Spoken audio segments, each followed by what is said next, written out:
రెండు శ్లోకాలు చూడండి.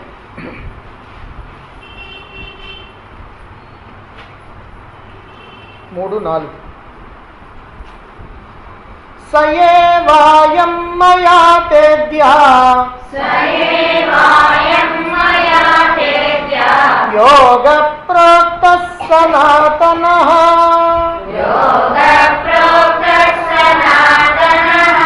భక్తోసి మే సఖా చేతి రహస్యం హేతదుత్తమం. అర్జున ఉవాచ అపరం భవతో జన్మ పరం జన్మ వివస్వతః కథమేతద్విజానీయాం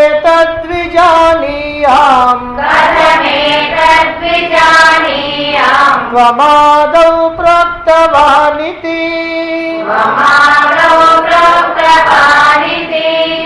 ఈ అధ్యాయాన్ని ప్రారంభంలోనే భగవానుడు అర్జునుడితో చెప్తున్నాడు, నేను సూర్యుడికి చెప్పినటువంటి ఈ కర్మయోగం మనువు ద్వారా, ఆ మనువు నుంచి ఇక్ష్వాకు ద్వారా, ఆయన నుంచి రాజర్షుల ద్వారా ఇలా లోకంలో ప్రచారంలోకి వచ్చింది. ఆ తర్వాత కాలగతిలో దాన్ని ప్రచారం చేసేటువంటి వాళ్ళు లేకపోవటం వల్ల అది కాస్త నష్టమైపోయింది. అటువంటి సనాతనమైనటువంటి యోగాన్ని, రహస్యము ఉత్తమము అయినటువంటి కర్మయోగాన్ని ఇప్పుడు నేను నీకు తెలియజేస్తూ ఉన్నాను. ఎందుకనంటే నీవు నాకు భక్తుడివి గనక, అంతేకాదు నాకు సఖుడివి కూడా గనక దీనిని నీ ద్వారానే నేను ఉద్ధరించాలనుకుంటున్నా. నష్టమైపోయినటువంటి యోగాన్ని నీ ద్వారా పునరుద్ధరించాలి అని అనుకుంటున్నానని భగవానుడు తెలియజేయటం జరిగింది. దాంతో అర్జునుడికి ఒక సందేహం, శ్రీకృష్ణుడేమిటి, సూర్యుడికి బోధించడం ఏమిటి? నేను ఎప్పుడో సూర్యుడికి బోధించానంటున్నాడే, అసలు శ్రీకృష్ణుడు సూర్యుడికి ఎట్లా బోధిస్తాడు అనేటువంటి ఒక సందేహం కలిగింది. అందుకే అడుగుతున్నాడు, ఓ కృష్ణ, నీ జన్మేమో ఇప్పటిది, సూర్యుడేమో ఎప్పటివాడు, అనాది కాలం వాడు. మరి అటువంటి సూర్యుడికి ఎప్పుడో నువ్వు చెప్పటం అంటే ఎలా కుదురుతుందయ్యా?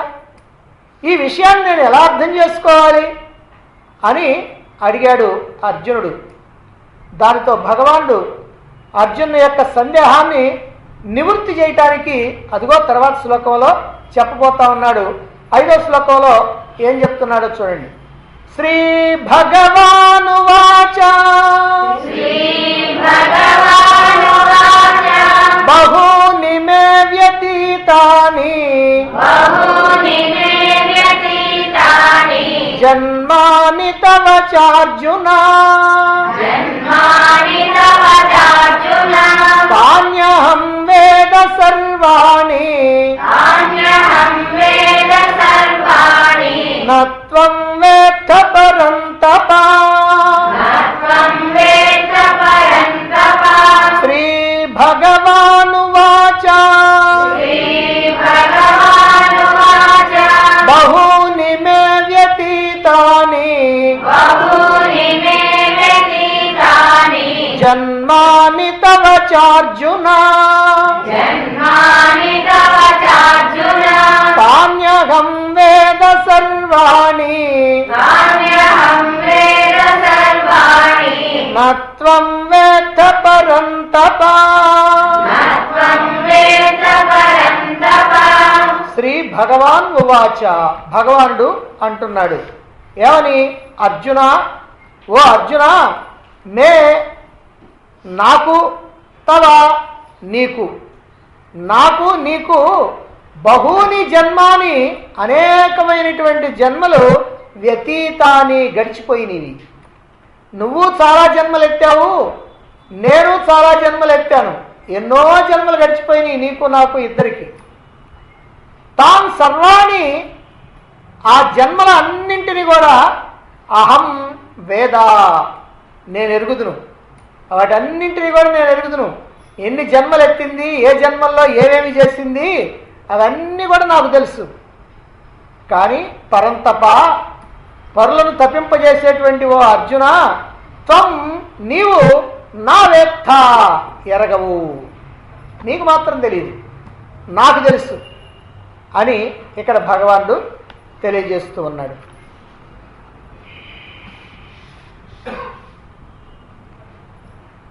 ఈ లోకంలో అందరూ కూడా అనేకమైనటువంటి జన్మలు ఎత్తుతూనే ఉంటారు. ప్రతి మానవుడు, ప్రతి జీవి, ప్రతి ప్రాణి అనేకమైనటువంటి జన్మలు, కోట్ల కొద్ది జన్మలు ఎత్తుతూ ఉంటారు. కోట్ల కొద్ది జన్మలు మనకు గడిచిపోయినాయి.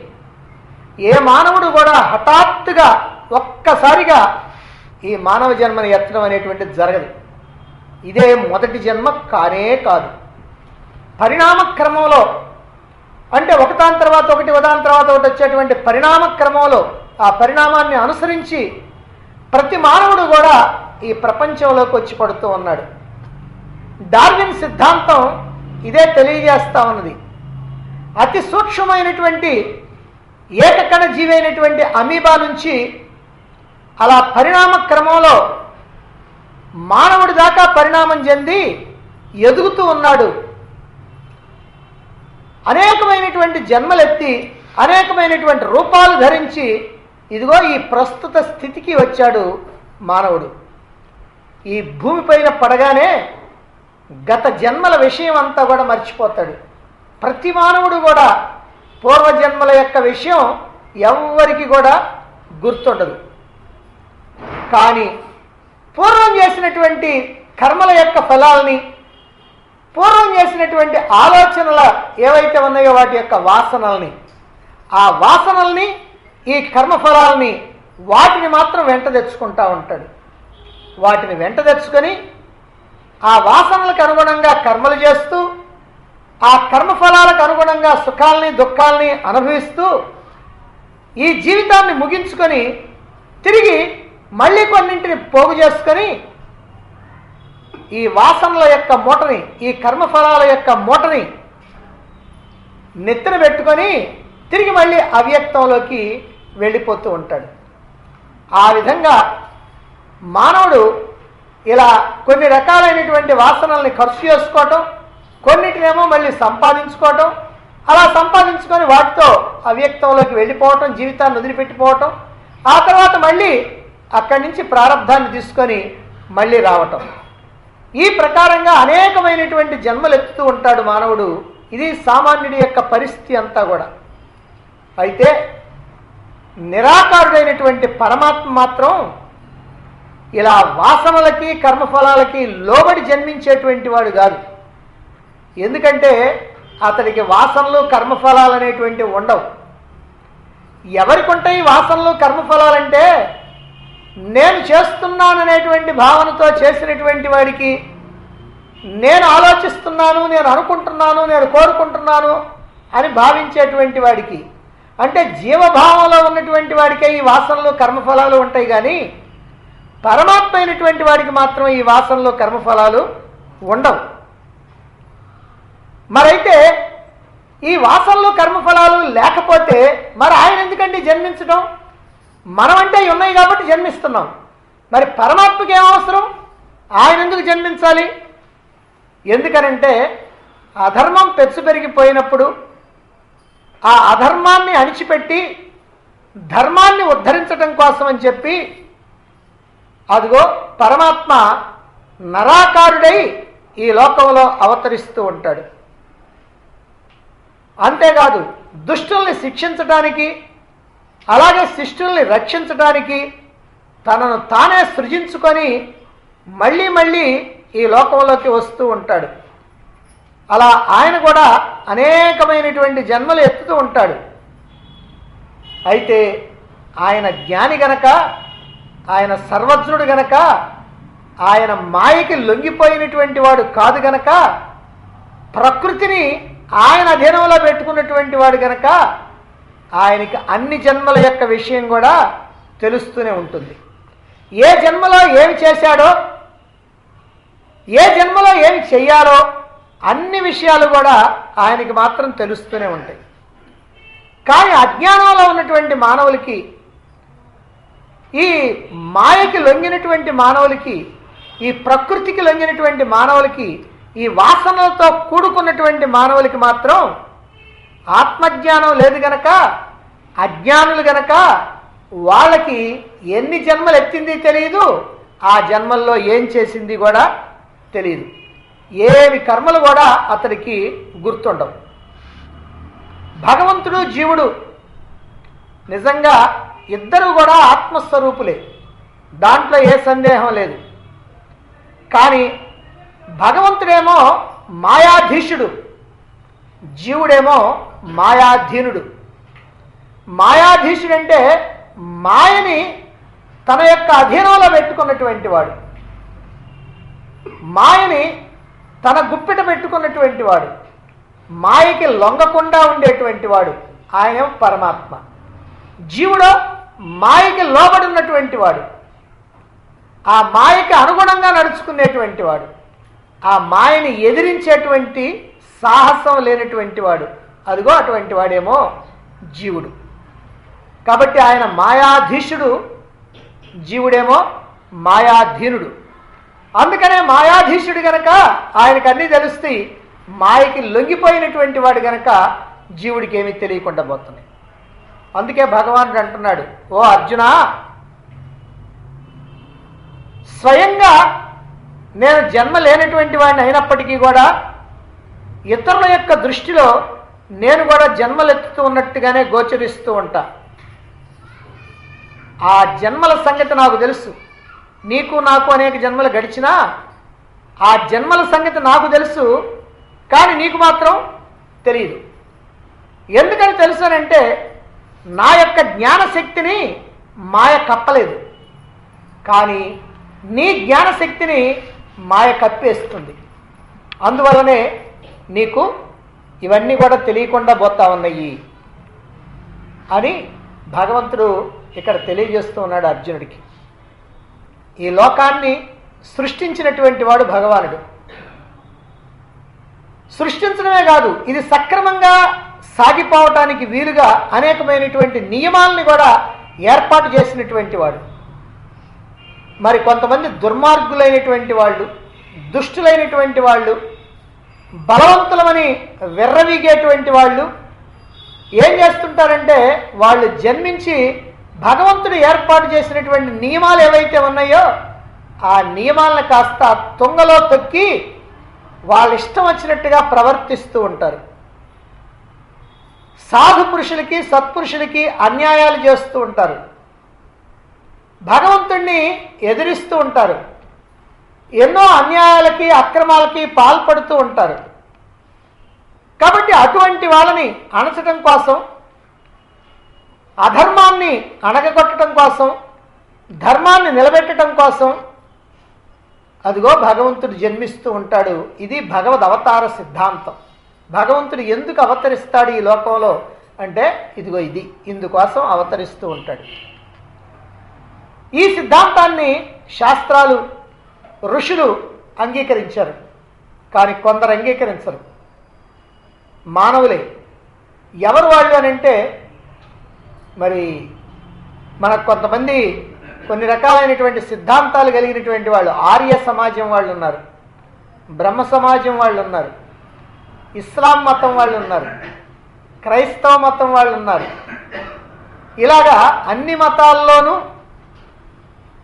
కొద్దిమంది ఉంటూ ఉంటారు. ఈ పునర్జన్మ సిద్ధాంతాన్ని నమ్మనటువంటి వాళ్ళు, భగవంతుడి యొక్క అవతార సిద్ధాంతం అంటే భగవంతుడే మళ్ళీ మానవుడిగా జన్మిస్తున్నాడు అని అంటే నమ్మనటువంటి వాళ్ళు కొంతమంది ఉంటారు. కానీ ఈ సిద్ధాంతం అనేటువంటిది శృతి సమ్మతం, స్మృతి సమ్మతం. అంటే వేదాలు అంగీకరించినవి, అలాగనే ధర్మశాస్త్రాలు అంగీకరించినవి. ధర్మశాస్త్రాల్లో ప్రధానంగా భగవద్గీత అంగీకరించింది, అలాగనే ఉపనిషత్తులు. కాబట్టి ఇది అందరూ కూడా అంగీకరించినటువంటి సిద్ధాంతం. మరి తన జన్మ యొక్క ప్రత్యేకత ఏమిటో భగవానుడు తెలియజేస్తున్నాడు. ఎందుకంటే ఈ మొదటి 11 శ్లోకాల్లోనూ జన్మ, భగవంతుడి యొక్క దివ్య జన్మ ప్రకరణాన్ని గురించి చెబుతూ ఉన్నారు. కాబట్టి ఇక్కడ దివ్య జన్మ ప్రకరణం అన్నారు కాబట్టి భగవంతుడి యొక్క జన్మ అంటే ఇంతవరకు చెప్పింది ఏమిటంటే ఈ జన్మలన్నీ కూడా ఏం జరిగింది నాకు తెలుసు నీకు తెలియదు అని అన్నాడు. అయితే ఇప్పుడు ఆయన యొక్క జన్మ యొక్క ప్రత్యేకత ఏమిటి అంటే ఏ విధంగా జన్మిస్తున్నాడు అనేటువంటి విషయాన్ని మనకి ఇక్కడ తర్వాత శ్లోకంలో చెప్తున్నారు. 6వ శ్లోకం. అజోపి సన్నవ్యయాత్మా భూతానామీశ్వరోపి సన్ ప్రకృతిం స్వామధిష్టాయ సంభవామ్యాత్మమాయయా అజోపి సన్నవ్యయాత్మా భూతానామీశ్వరోపి సన్ ప్రకృతిం స్వామధిష్టాయ సంభవామ్యాత్మమాయయా అజోపి అజహ అపి. అజహ అనంటే పుట్టుక లేనటువంటి వాణ్ణి, అవ్యయాత్మ అంటే నాశనం లేనటువంటి వాణ్ణి, భూతానాం ఈశ్వర భూతానాం ఈ ప్రాణికోట్లన్నిటికి కూడా ఈశ్వరుణ్ణి ప్రభువుని అంటే శాసించేటువంటి వాణ్ణి నియమించేటువంటి వాణ్ణి, అపిసం అయినప్పటికీ అంటే నాకు పుట్టుక లేదు నాశనము లేదు నేను ఈ సమస్తమైనటువంటి ప్రాణులకి ప్రభువుని అయినప్పటికీ కూడా స్వం ప్రకృతిం నేను నా యొక్క ప్రకృతిని అధిష్టాయ అధిరోహించి అంటే దాన్ని నా యొక్క అధీనంలో పెట్టుకొని ఆత్మమాయ నా మాయ చేత సంభవామి పుడుతూ ఉంటాను. ఎలా పుడుతున్నానయ్యా నేను అని అంటే అదిగో ఇక్కడ చెప్తూ ఉన్నాడు అనమాట. నేను ఎలాంటి వాడిని ఇక్కడ 3 రకాలైనటువంటి విశేషణాలు వాడాడు. అజహ అవ్యయ భూతానాం ఈశ్వర. అజ అంటే పుట్టుక లేనటువంటి వాడు, అవ్యయ అంటే నాశనం లేనటువంటి వాడు అంటే చావు లేదు పుట్టుక లేదు. మూడోది ఏమిటంటే ఈ సమస్తమైనటువంటి భూతాలకి ఈశ్వరుణ్ణి అయినప్పటికీ కూడా మళ్ళీ చెప్తున్నాడు ఇలా అయినప్పటికీ కూడా నేను పుడుతూనే ఉన్నానయ్యా. ఎలా పుడుతున్నానంటే నా యొక్క ప్రకృతిని నా స్వాధీనంలో పెట్టుకొని అంటే మాయని నా స్వాధీనంలో పెట్టుకొని నా యొక్క మాయ చేత నేను పుడుతూ ఉంటాను. కాబట్టి మనం ఎట్లా పుడతాము అని అంటే మన యొక్క వాసనల ప్రకారం మనం పుడతాం. మన యొక్క వాసనలు కర్మఫలాలు ఏమున్నాయో ఎలా ఉన్నాయో వాటిని అనుసరించి పుడతా ఉంటాం. కానీ భగవంతుడు మాత్రం వాటిని తన యొక్క స్వాధీనంలో పెట్టుకొని పుడుతున్నాడు. అంటే ఆయనకి వాసనలు కర్మఫలాలు అంటూ ఏమీ లేవు. స్వేచ్ఛగా ఆయన వచ్చేస్తాడు. ఆయన స్వేచ్ఛాజీవి, మనం పరేచ్ఛాజీవులం. దివ్య పురుషుని యొక్క పరిపూర్ణమైనటువంటి స్థితిని ఈ శ్లోకంలో స్వల్పమైనటువంటి పదజాలంతో వర్ణించాడు వ్యాస మహర్షి. ఇదొక అద్భుతమైనటువంటి ప్రయోగం. ఇంకా చెప్పాలంటే వ్యాసుని యొక్క సాహసమైనటువంటి సహజ భావన అని కూడా చెప్పాలి. ఓ అర్జున, నీకు నాకు అనేకమైనటువంటి జన్మలు గడిచిపోయినాయి, కానీ అవన్నీ కూడా నాకు తెలుసు, కానీ నీకు మాత్రం తెలియదు అని ఇంతకుముందు శ్లోకంలో భగవానుడు తెలియజేశాడు. అయితే భగవంతుడు కూడా అందరి జీవుళ్ళ మాదిరిగానే సామాన్యుడిలాగా చేసినటువంటి కర్మల కారణంగా జన్మిస్తున్నాడా, కర్మఫలాలని అనుభవిస్తున్నాడా అంటే కాదు అని ఈ శ్లోకం మనకి తెలియజేస్తూ ఉంది. అంటే ఓ సామాన్యమైనటువంటి జీవుడు ఎలా జన్మిస్తున్నాడో అలాగా మాత్రం కాదు. ఎందుకనంటే ఆ భగవంతుడికి ఈ కర్మఫలాలు వాసనలు అనేటువంటివి ఉండవు కాబట్టి ఆయన తన యొక్క మాయని తన అధీనంలో పెట్టుకొని ఆ మాయని ఉపాధిగా చేసుకొని ఆయన జన్మిస్తున్నాడు. భగవంతుని యొక్క జన్మ వేరు, జీవుల యొక్క జన్మ వేరు. జీవులేమో ప్రకృతికి అంటే మాయకి అంటే వాళ్ళ వాళ్ళ యొక్క వాసనలకి కర్మఫలాలకి అధీనులై జన్మిస్తున్నారు. అంటే పూర్వం వాళ్ళు ఏవైతే చేశారో, ఏవైతే ఆలోచనలు చేశారో, ఏ వాసనలు అయితే కూర్చుకున్నారో, అదిగో ఆ వాసనల్ని ఖర్చు చేసుకోవటానికి, కర్మఫలాలని అనుభవించడానికి అవశ్యులై వాళ్ళ యొక్క ఇష్టాయిష్టాలతో నిమిత్తం లేకుండా జన్మిస్తూ ఉన్నారు. అనేకమైనటువంటి సుఖదుఖాలని అనుభవిస్తూ ఉన్నారు. కానీ భగవంతుడు మాత్రం ప్రకృతిని అంటే మాయని తన యొక్క అధీనంలో ఉంచుకొని లోక కళ్యాణం కోసమని, ధర్మరక్షణ కోసమని అవతరిస్తూ ఉన్నాడు. ఈ శ్లోకంలో భగవంతుడికి 3 ప్రత్యేకతలు, 3 విశేషణాలు చెప్పడం జరిగింది. అవి అజహ, అవ్యయ, భూతానాం ఈశ్వర అని. అజహ అంటే పుట్టుక లేనివాడు, అవ్యయ అంటే నాశనం లేనటువంటి వాడు, భూతానాం ఈశ్వర అంటే సమస్తమైనటువంటి ప్రాణికోట్లకి కూడా ప్రభు అయినటువంటి వాడు, అంటే శాసకుడైనటువంటి వాడు అని. భగవంతుడు స్వేచ్ఛాజీవి. ఆయనకి ఇక్కడ ఏ అవసరాలు లేవు. అయినప్పటికీ కూడా ఎందుకు జన్మిస్తున్నాడు ఆయనకి ఏ అవసరాలు లేకపోతే అనంటే పుణ్యాత్ముల యొక్క పుణ్యం, పాపాత్ముల యొక్క పాపం ఆయన ఇక్కడికి రప్పిస్తూ ఉంది. ఎందుకనంటే పుణ్యాత్ములైనటువంటి వారు పుణ్యఫలాన్ని పొందాలి, సుఖాన్ని పొందాలి. పాపాత్ములైనటువంటి వాళ్ళు దుఃఖం పొందాలి, బాధను పొందాలి. అందుకని వారికి అవి అందించడం కోసమని అదిగో ఆయన మళ్ళీ జన్మిస్తూ ఉన్నాడు. అయితే ఎలా వస్తున్నాడు, ఎలా జన్మిస్తున్నాడు? మాయా అనేటువంటి ఉపాధిని, అంటే మాయా అనేటువంటి వేషాన్ని వేసుకొని ఇదిగో ఇక్కడికి వస్తున్నాడు. ఎప్పుడైతే తాను వచ్చినటువంటి పని పూర్తయిపోయిందో ఆ వేసుకున్న వేషాన్ని తీసి అవతల బారేస్తాడు. ఆయన మళ్ళీ తన యొక్క స్థానంలో తానుంటాడు. అంతే. కాబట్టి ఆయనకి జననం లేదు, మరణం లేదు. మరి మనమేమో ఈ వాసనలు, కర్మఫలాలు అనేటువంటి ప్రకృతిని, ఆ కారణ శరీరాన్ని మనం తగిలించుకొని ఈ లోకంలోకి వస్తున్నాం. ఈ దేహంతో ఆ వాసనలు, కర్మఫలాలు ఎలా ఉన్నాయో వాటికి తగినటువంటి దేహంతో మనం వస్తూ ఉన్నాం. ఇక్కడికి వచ్చిన తర్వాత ఈ దేహంతో మనం తాదాత్మ్యం చెందుతున్నాం. ఈ దేహమే నేనుగా వ్యవహరిస్తున్నాం. దేహం నశిస్తే నేను మరణించాను అని అంటున్నాం. అందువల్ల మనకి జననం, మరణం అనేటువంటివి 2 కూడా ఉన్నాయి. భగవంతుడికి మాత్రం ఈ జనన మరణాలు లేవు. భగవంతుడేమో మాయని వశంలో ఉంచుకున్నటువంటి స్వేచ్ఛాజీవి.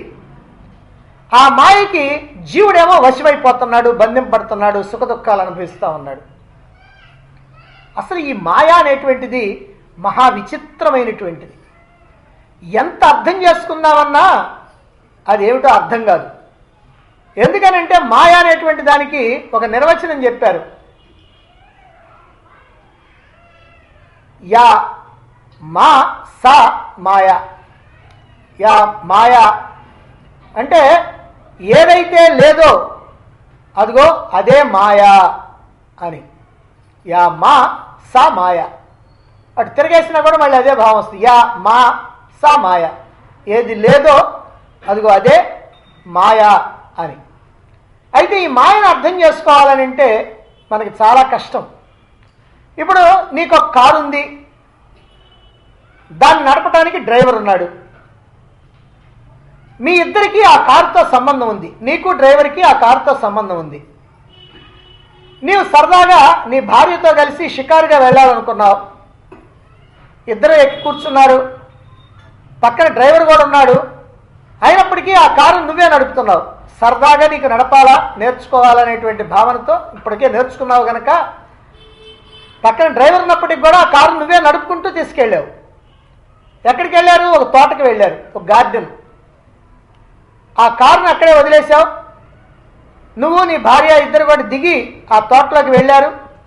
కాసేపు అట్లా సంచరించారు, చల్లని గాలులు పీల్చుకున్నారు, కొంతసేపు విశ్రాంతి తీసుకున్నారు. ఆ తర్వాత వచ్చారు, కారులో కూర్చున్నారు, ఇంటికి వచ్చేసారు.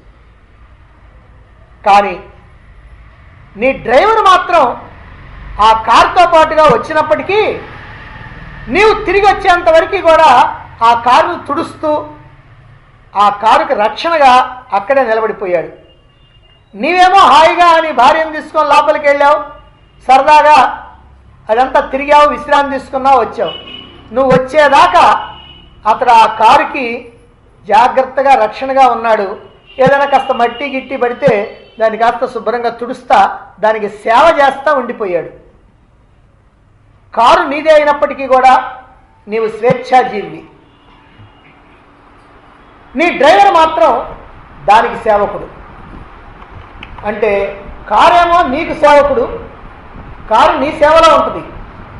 కారు సేవలోనేమో నీ డ్రైవర్ ఉంటాడు. ఏం చేస్తున్నాడు డ్రైవరు? దానికి కాపలా కాస్తూ నిరీక్షిస్తూ ఉన్నాడు. కారు నువ్వు స్వేచ్ఛగా ఉపయోగించుకుంటున్నావు అంటే కారు నీ సేవలో ఉంది, నీ డ్రైవర్ మాత్రం ఆ కారు యొక్క సేవలో ఉంటున్నాడు. అంటే అతనికి ఏమాత్రం స్వేచ్ఛ లేదు. సరదాగా ఎక్కడికన్నా పోదామని అంటే ఆ కారు వేసుకొని పోవడానికి వీల్లేదు, ఆ కారును వదిలిపెట్టి పోవడానికి కూడా వీల్లేదు. ఎందుకంటే ఆయన ఎప్పుడు వస్తాడో తెలియదు, యజమాని ఎప్పుడు వస్తాడో తెలియదు. కాబట్టి ఆయన వచ్చిన దాకా అక్కడే నిలబడాల్సిందే. ఇప్పుడు ఇక్కడ నీవు భగవంతుడివి, కారేమో మాయ, డ్రైవర్ ఏమో జీవుడు అనుకోండి. నీవు భగవంతుడు, కారేమో మాయ, డ్రైవర్ ఏమో జీవుడు.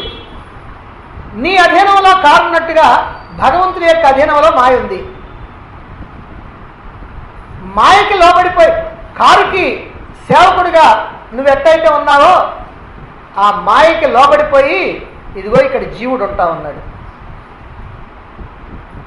కాబట్టి కారు డ్రైవర్ ఏమో ఆ కారు యొక్క అధీనంలో ఉన్నాడు, జీవుడేమో మాయ యొక్క అధీనంలో ఉన్నాడు. మరి అలా అధీనంలో ఉంటే ఏమవుతుంది? దానికి సేవ చేసుకుంటూ ఉండాలా, దాన్ని తుడవాలా, ఎవరు అక్కడికి వచ్చి దాని మీద గీతలు గీయకుండా ఉండాలా, రాళ్ళు వేయకుండా ఉండాలా, ఎవరు గాలి తీయకుండా ఉండాలా, వాటన్నిటికీ కూడా నువ్వు కాపలాగా ఉండాలా. ఎంత కష్టమైనా ఎంత బాధ అయినా, వర్షం కురుస్తున్నా, బాగా ఎండగా ఉన్నా, ఏమైనా సరే దాని సేవలో నువ్వు ఉండిపోవాలి. అలాగనే ఇక్కడ కూడా భగవంతుడు స్వేచ్ఛాజీవి. ఆయన హాయిగా వచ్చేస్తాడు, హాయిగా నవ్వుకుంటూ వెళ్ళిపోతాడు. వెళ్ళిపోతాడు అని అంటే ఆయన రావటం లేదు, పోవటం లేదు, కేవలం వచ్చినట్టుగా వెళ్ళినట్టుగా మనకు అనిపిస్తూ ఉండటమే. అంతేకాదు, నీవు ఒక గుర్రం మీద ఎక్కి గుర్రపు స్వారీ నేర్చుకోవాలనుకున్నావు. ఎలా చేయాలో గుర్రపు స్వారీ బాగా నేర్చుకున్న తర్వాత ఆ గుర్రం మీద ఎక్కి నువ్వు పోవాల్సినటువంటి చోటుకి బయలుదేరావు. ఇప్పుడు నీకు స్వారీ బాగా చేతవు, అందుకని బాగా దర్జాగా గుర్రాన్ని నడుపుకుంటూ నువ్వు వెళ్ళాల్సినటువంటి చోటుకి వెళ్ళావు. ఇలా వెళ్ళేటప్పుడు నీ దృష్టి ఎక్కడుందనంటే వెళ్ళాల్సినటువంటి చోటు మీద ఉంది. అంటే ఎటు వెళ్ళాలా అనేటువంటి దృష్టి ఉంది, కానీ ఈ గుర్రం మీద మాత్రం నీ దృష్టి లేదు.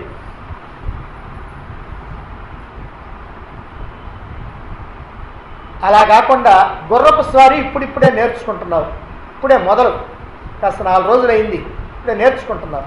ఈ నేర్చుకునేటప్పుడు కూడా గుర్రాన్ని ఎక్కావు, స్వారీ నేర్చుకుంటున్నావు కాబట్టి గుర్రాన్ని ఎక్కి ఫలానా చోటుకి ఇందాక చెప్పిన చోటుకే పోవాలనుకున్నావు. ఇప్పుడు వెళ్ళేటప్పుడు నీ దృష్టి ఎక్కడ ఉంటుంది? వెళ్ళే చోటు మీద ఉంటుందా? కాదు, ఇప్పుడు గుర్రం మీద ఉంటుంది. ఎందుకని గుర్రం మీద ఉంటుందంటే ఎక్కడైనా పడేస్తామో అని భయం. ఎందుకంటే నీకు బాగా స్వారీ చేత కాదు కదా, అది ఎక్కడైనా పడేస్తుందేమో, లేకపోతే ఏదైనా పొరపాటున నేను ఇటుపక్క కళ్ళెం లాగబోయి అటుపక్క కళ్ళెం లాగుతానేమో, ఏం జరుగుతుందో అని లోపలేమో గుండె దడదడలాడుతూ ఉంటుంది. ఎందుకంటే దాని మీద నుంచి పడ్డానికి దెబ్బలు తగులుతాయి. అదే ఒక సందర్భంలో అది కనుక పరుగులు తీయటం మొదలుపెట్టిందంటే దాన్ని ఆపటం ఎవరి వల్ల కాదు. అందుకని ఏం చేస్తా అంటే ఎప్పుడు కూడా గుర్రం మీదనే దృష్టి ఉంటుంది, కానీ పోవాల్సినటువంటి చోటు మీద దృష్టి ఉండదు. ఏదైనా ఎగుడు దిగుడుగా ఉందంటే ఇక భయపడతా ఉంటాడు. కాబట్టి ఇలా మాయా అనేటువంటి గుర్రాన్ని ఎలా అదుపులో పెట్టాలో, దాని మీద ఎలా స్వారీ చెయ్యాలో తెలిసినటువంటి వాడు భగవంతుడు. ఈ మాయ అనేటువంటి గుర్రం మీద ఎలా స్వారీ చేయాలో తెలియనటువంటి వాడు జీవుడు. ఇప్పుడు ఇక్కడ గుర్రాన్ని మాయగా మార్చాం కాబట్టి గుర్రం మీద మాయ మీద ఎలా స్వారీ చేయాలో తెలిసినటువంటి వాడు. ఎందుకంటే మాయకి అధిపతి ఆయన, మనమేమో మాయకి లొంగి ఉన్నటువంటి వాళ్ళం. అందుకనే ఈ మాయని అధీనం చేసుకున్నటువంటి భగవంతుడు ఈ జీవుళ్ళందరికీ ఈశ్వరుడు అయ్యాడు, ఈ ప్రాణికోట్లందరికీ కూడా ప్రభు అయ్యాడు. అలా ప్రభు అయ్యాడు కనుక ఈ మాయ ఉపాధితోటి, ఈ మాయ అనేటువంటి ఉపాధితోటే భగవానుడు సూర్యుడికి బోధించాడు. ప్రకృతిని వశం చేసుకున్నటువంటి వాడు భగవంతుడు. ప్రకృతి అన్నా మాయ అన్నా రెండో ఒకటి. ప్రకృతికి వశులైపోయినటువంటి వాళ్ళు మానవులు. శ్రీరాముడు పితృవాక్య పాలనకు చెల్లించాలనేటువంటి ఉద్దేశంతో సీతా లక్ష్మణులతో కలిసి అరణ్యవాసానికి బయలుదేరాడు. అలా వెళుతూ ఉంటే శ్రీరాముడు మునివేషంతో ముందు నడుస్తున్నాడు. ఆ శ్రీరాముడు వెనక్గా సీతాదేవి నడుస్తున్నది.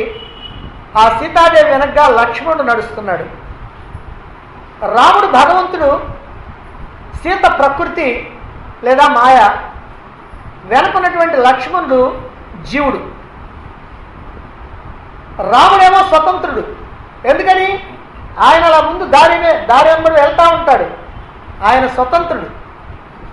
మరి సీత ఆ రాముణ్ణి అనుసరిస్తూ ఉంటుంది. ఆయన ఎటు వెళితే ఆ సీత కూడా అటే వెళుతుంది. మరి లక్ష్మణుడు సీతను అనుసరిస్తూ ఉంటాడు. అంటే ఈ సీత ప్రకృతి కనుకైతే ఈ ప్రకృతిని తన అధీనంలో పెట్టుకున్నటువంటి వాడు రాముడు, ఆ ప్రకృతికి అధీనమైనటువంటి వాడు లక్ష్మణుడు. ఎందుకంటే ఈ ప్రకృతి ఆ రాముడిని అనుసరిస్తూ ఉంది, అంటే భగవంతుడిని అనుసరిస్తూ ఉంది. ఈ ప్రకృతిని అనుసరిస్తున్నాడు జీవుడైనటువంటి వాడు. మరి ఇప్పుడు జీవుడైనటువంటి లక్ష్మణుడు ఆ రాముడిని దర్శించాలనుకో, భగవంతుడైనటువంటి రాముడిని దర్శించాలా? ఇదిగో మన మాదిరిగా జీవుడు భగవంతుడిని దర్శించాలనుకుంటాడు. దర్శించాలనుకుంటే మరి ఎట్లా? మధ్యలో సీత అడ్డుంది కదూ. కాబట్టి సీత పక్కకు దొరికితే కానీ రాముడిని దర్శించలేడు లక్ష్మణుడు.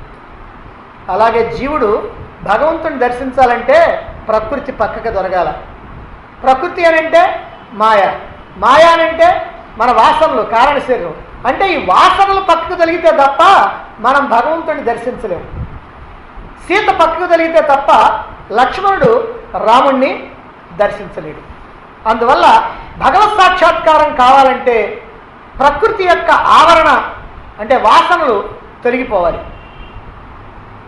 మాయ భగవంతుడిని ఆశ్రయించుకొని ఉంది, కానీ భగవంతుడేమో స్వేచ్ఛాజీవి. అసలు నిజంగా ఈ మాయకి భగవంతుణ్ణి కప్పుంచేటువంటి శక్తి ఉందా? ఎందుకంటే భగవంతుడిని ఆశ్రయించుకొని మాయ ఉంది అని చెప్తున్నాం, కానీ నిజంగా మాయకి భగవంతుడిని ఆశ్రయించుకొని ఉండేటువంటి శక్తి ఉందా? భగవంతుడిని కప్పేటువంటి శక్తి ఉందా? ఎందుకంటే ఇప్పుడు మనం భగవంతుడిని కనుక దర్శించాలంటే మాయ మనకు అడ్డం వస్తుందని అంటున్నాం. మాయ అడ్డం వస్తుంది కాబట్టి భగవంతుడిని చూడలేకపోతున్నాం అని.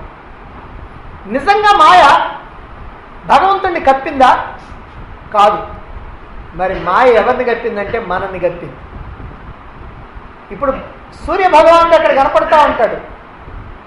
ప్రతిరోజు ఉదయం సూర్యుడు అలా వస్తాడు, సాయంత్రం దాకా అలా మనకు కనపడుతూనే ఉంటాడు. నువ్వు కనుక కంటికి అడ్డం, చెయ్యి అడ్డం పెట్టుకొని అలా కనుక చూసావంటే సూర్యుడు కనపడతాడా? కనపడ్డు.